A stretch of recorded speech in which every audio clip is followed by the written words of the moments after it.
All right, we're getting to our next interview now with Chris Bedi, CIO of ServiceNow. Chris, welcome. Thanks, Blake. Great to be here. Hi, Chris. Nice to see you. Looks like you're literally in the office today. I am powered by Juniper's Mist technology on my wireless. You have all this strategy behind you. Is that all customer strategy? No, I don't. My core strategy isn't on the wall. It's just some Okay. chicken scratch from Sure. brainstorming. Yeah. I'm just going to zoom in after this and watch the just see. I can see it says hi, Chris. So that's good. All right. So your motto I've heard is being your own best customer helps us make all of our customers more successful. So can you launch us into this interview by unpacking what does that mean? Sure. We're our own best customer of our own technology. And for the folks on the line who don't know what ServiceNow does, our core purpose is to make the world of work better for people. If you think about that, that ranges anywhere from helping the country of Scotland with its vaccine management and distribution, to partnering with Disney Plus in terms of helping their 100 plus million subscribers have a great customer experience, which you and Neil were just talking about, or partnering with AT&T, another big carrier, as they transform their operations. And as we're doing all of those things for our customers, it's really, really reliant on our global cloud services. And our global cloud services are really reliant on Juniper's technology. So our mission is to provide the most reliable, performant, and secure cloud services. And we partner with Juniper on that. To directly answer your question, all the technology that we make available to our customers, we use ourselves. And we use it ourselves to drive great customer experiences for our customers, provide our own employees a great employee experience, whether it's virtual onboarding as they ramp up to coming into the office, using our return to work apps. And I think over the last couple of years, we've driven over about 300 million in productivity internally, leveraging our own tech. So we use it all internally. We're really proud of that, but even more proud of the way our customers are transforming and leveraging it. It reminds me of eating at a restaurant, Chris, where it's the chef has to try the food. If the chef hasn't tried the food, it probably doesn't taste very good. So I think that you really beautifully illustrated that. There's been increasingly more research that there's a link between what we're talking about today, customer experience, and actually employee experience. And even my husband wrote this book called Employee Experience Advantage, and he found researching with hundreds of companies that invest in employee experience are actually 4.2 times more profitable than companies that don't. And that's Jacob Morgan's research, my husband. Let's talk about employee experience. What does employee experience mean to you? And how has the partnership between ServiceNow and Juniper really benefited your employees in addition to your customers? Sure. And I do believe, Blake, the two, as you stated, are very much linked together. And in that ServiceNow, we really put the customers at the center of everything. But we know if we can't deliver a great employee experience for our own employees, they won't be able to do really what we want them to do to serve our customers in the best possible way.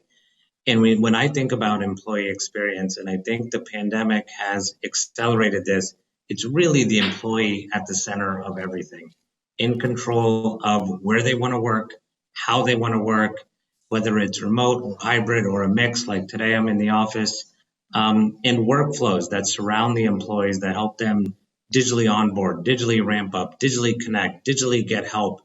All of that is really reliant on a network that can support that. So we use, for our 17,000 employees, we use Juniper's wireless products, the Mist product, set of products, to make sure that we are delivering a stellar experience to our employees. They really can work from anywhere. It might be in an office, could be in a collaboration space, and could be at home. But the whole point being, it's a seamless experience, and the employee never has to think about where they are. They know they're always going to get always on reliant service. And for the few times that there are issues, really a drive to proactively helping IT organizations proactively resolve those issues so an employee never has to think about it. And we partnered with Juniper with their own AI technology. You were talking earlier about AI, and we've driven a 90% reduction in the number of issues reported by employees on wireless. And think about that. Like, they're not wasting time thinking about the network, thinking about, is a wireless going to scale or perform? They're doing what we want them to do, which is further the strategic objectives of ServiceNow. Absolutely. It makes perfect sense. And it sounds like innovation has been a pretty important part of how you evolve with the times and enable your employees to really do what they need to do. Would you say innovation has been a pretty big part of the partnership and what you're doing? Absolutely. And we've really enjoyed the partnership with Juniper on innovation and the AI solution I mentioned. Our engineers were literally in a room together, maybe a virtual room, right? Figuring out how our technologies can complement each other. And not only for us here, that solution that we proved out here together is serving our joint customers worldwide as well. And we partner with Juniper in actually two or three different ways. One was on the employee experience, Blake, which we were just hitting on. But at the beginning of our conversation, I talked about our services and how critical our always on cloud services are. And with Juniper delivering that, those services, which are highly performant, highly reliable, highly secure, and that are growing with us for our production network, which we call our cloud services. And then the third area of collaboration is really partnership on the product and go-to-market side. So we partnered again with Juniper on their Mist VBLE technology and ServiceNow's contact tracing applications to really provide a joint solution that can help our customers worldwide leverage the power of Mist and ServiceNow workflows for contact tracing to ensure employee safety. So sometimes it can be hard to make everybody a priority at work, Chris, customers and employees. It's a lot. And obviously, sometimes we have to prioritize one group over another or deal with silos that we're not working on both EX and CX at the same time. Seems like you've been pretty successful in managing both CX and EX. So what do you think CIOs like yourself can do to really break down these internal silos between CX and EX? Well, Blake, I think it really starts with declaring that they're not silos and strategically making sure the enterprise can see how they're connected. I think traditionally customer experience has been really focused on that front end engagement layer. It could be a portal or something like that, or it could be customers calling in. And Neil was talking about some customers don't want to talk to anybody, but I think the gap has been that front end engagement layer to some organizations may call it the middle office, core operations, customer operations, whatever name you put on it.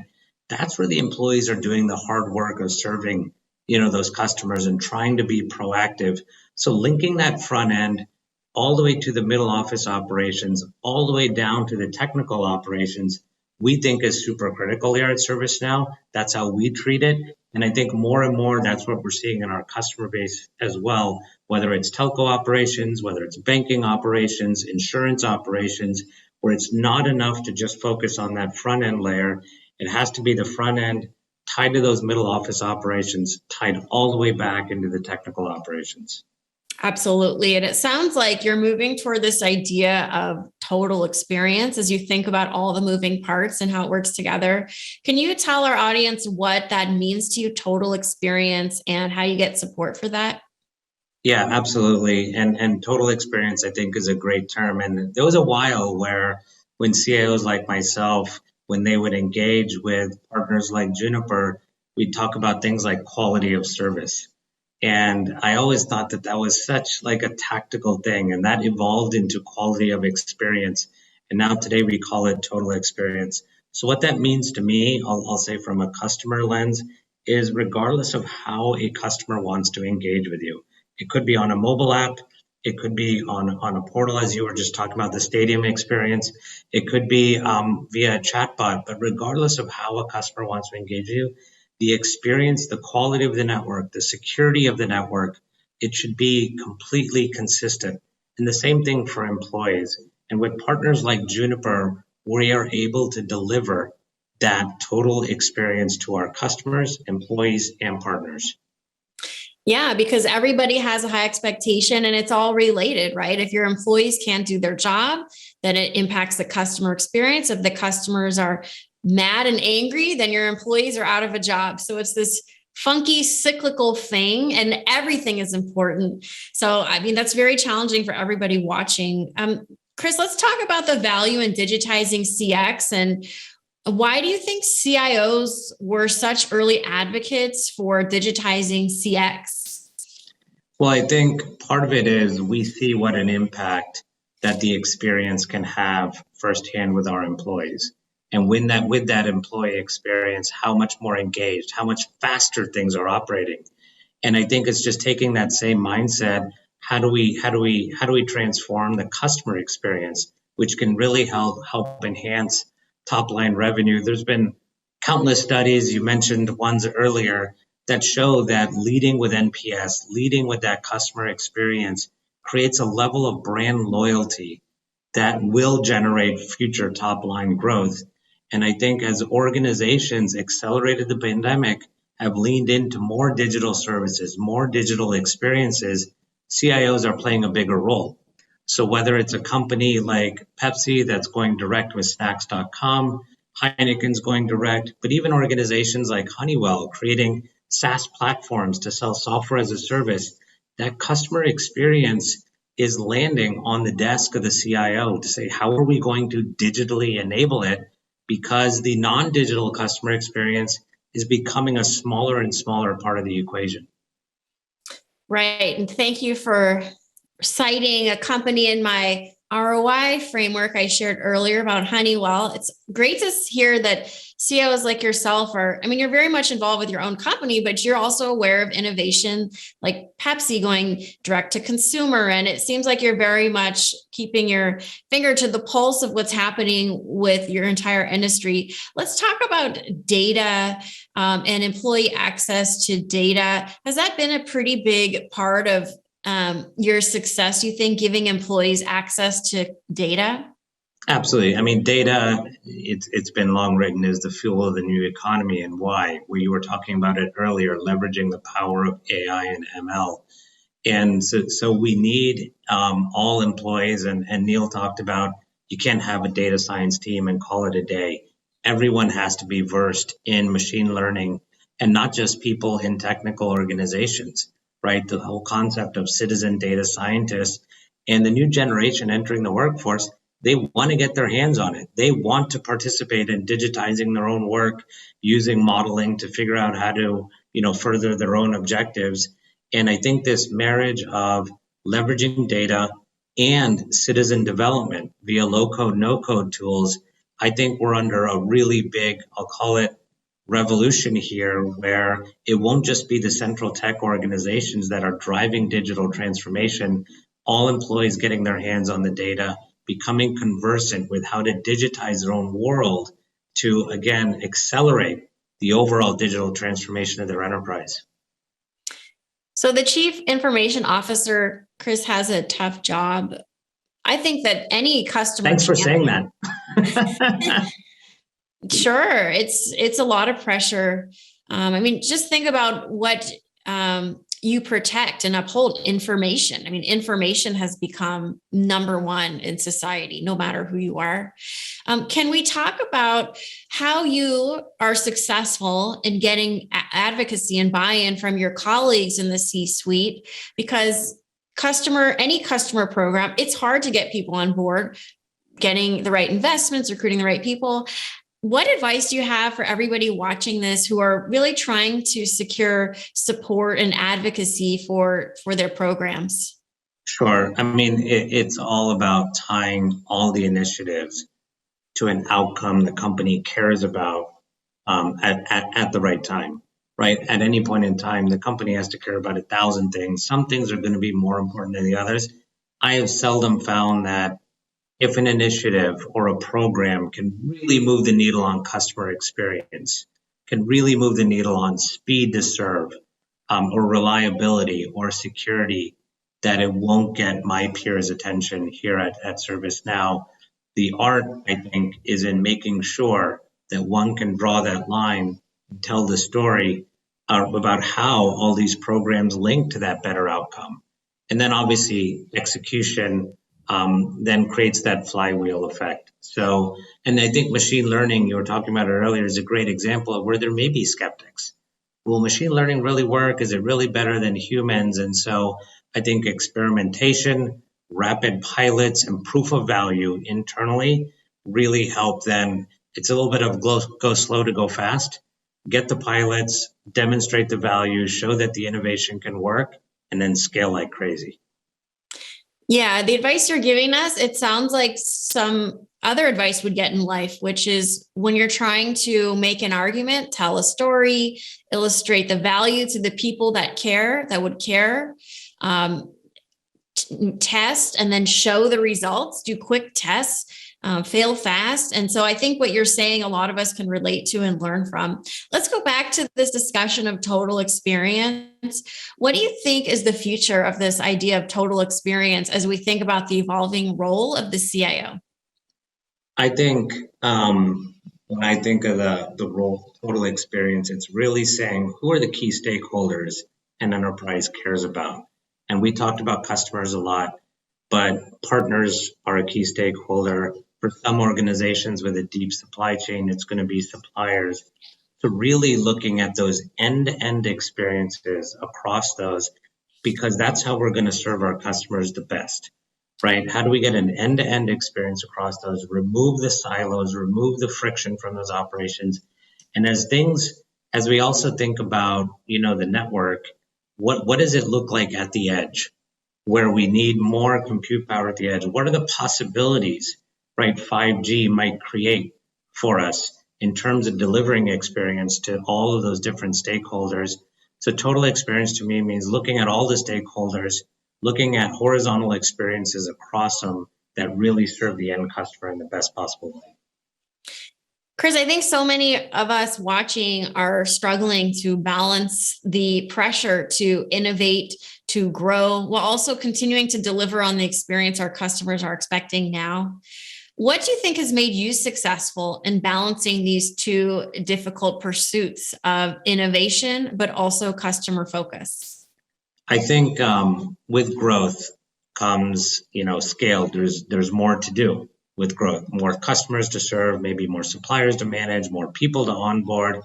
And I think left unchecked, the manual work that can create will bog down an organization. It's like tiny little boat anchors that start to weigh down the organization, drag down speed.